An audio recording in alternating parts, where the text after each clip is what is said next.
Bank of Tanzania Governor Ben Ondulu says there is need for higher learning institutions in the country to produce experts according to the demands of the labour market in the economy. Here's a report. Speaking at celebrations to mark 50 years of CAAS College under the University of Dar es Salaam, Mr. Ndulu said that the central bank will continue to support students who have passed well with financial aid. Amongst the most critical problems that Tanzania is facing today is the shortage of human resource. This particular challenge notwithstanding, I've noted with pride that CAS has managed to retain an enviable endowment of 265 academics, a good number of them being PhD holders in various disciplines. Head of the CAAS College, Professor Betra Mapunda, and Deputy Head of Administration, University of Dar es Salaam, Professor Yunus Mugaya, outlined future plans for the college and how they intend to mark 50 years of the college's existence. The college is doing what it can to alleviate the problem.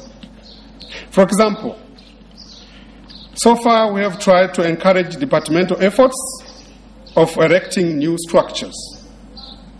An example, the archaeology program has secured funds from the World Bank to erect heritage building that will house a university museum and archaeology staff offices. Construction is about to start. I believe you all understand that every credible achievement you make in your professional engagements in the service of our country counts as a credit to the University of Dar es Salaam. Unfortunately, it is also true that every disgraceful act committed by any of our fellow alumni counts as a loss of credit to our institution. Tanzania Air Force in Ngorongoro, Morogoro region has condemned environmental destruction, particularly the intrusion of army areas and the burning of vegetation by residents living near the Air Force base. Here are the details on the report.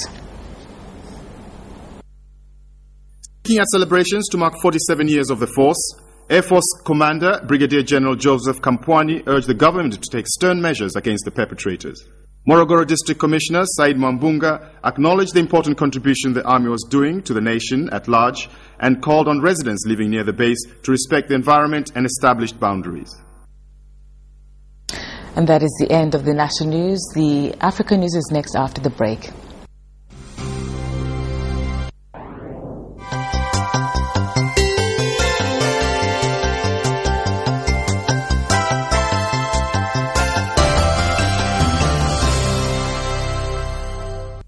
In the African news tonight, a base of South Taruna that was under the command of Gaddafi's son, Hamisi, is now in the hands of Libyan fighters who are preparing an offensive on Bani Walid. Here's more on the report. And dozens of Gaddafi's tanks hidden under cover, unseen and untouched by NATO's drones. There are negotiations between us and what remains of Gaddafi's forces there. We hope they surrender and there is no more blood spilt, and that they escape to the desert and leave the civilians alone. These fighters are all from the Wafala tribe, the dominant tribe in the town of Bani Walid. If the Gaddafi soldiers hold up in the town fail to surrender, these men will be fighting against their own people. Soldiers, but as they pack up their weapons and ammunition, one fighter says ammunition is now dead in Libya. After this revolution, tribalism will be over in Libya. The fact that we are attacking our own region to liberate it is proof of that. Sudan has declared a state of emergency in Blue Nile after fighting broke out in the state on South Sudan's border. Here are the details on the report. Bashir has appointed a military commander to take over the state. The government of Sudan blames the fighting on armed groups linked. What's going on now is not far from the work of Sudan People's Liberation Army or its remnants. and even American officials expressed concern of South Sudan's support for rebel groups in South Kordofan, and that's similar to what's happening in the Blue Nile state. In South Kordofan, which also borders South Sudan, fighting has raged for months and hundreds of thousands have fled. South Sudan rejects the charge that they're behind the violence. The clashes is because the Republic of the Sudan, the National Congress Party, has refused to implement the terms of the Comprehensive Peace Agreement that they have signed. Rwanda's National Electoral Commission yesterday met with Senate candidates and briefed them on various issues concerning how the campaigns and elections will be carried out.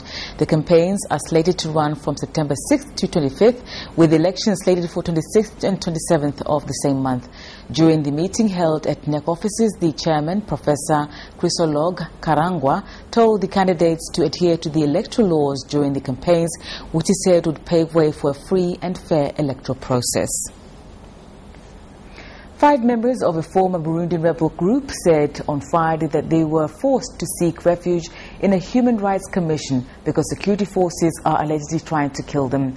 The ex-rebel National Liberation Force, FNL, members' claims follow calls by Human Rights Watch in July for Burundi to investigate and try suspects behind a string of political assassinations since late last year. The killings have occurred mainly in the country's Bujumbura rural province, a stronghold of the FNL, with the fugitives stating intelligence services had compiled a list of about 50 FNL party members they accuse of taking up arms again and who they want killed. And that is the end of the African News. International News is next after the break.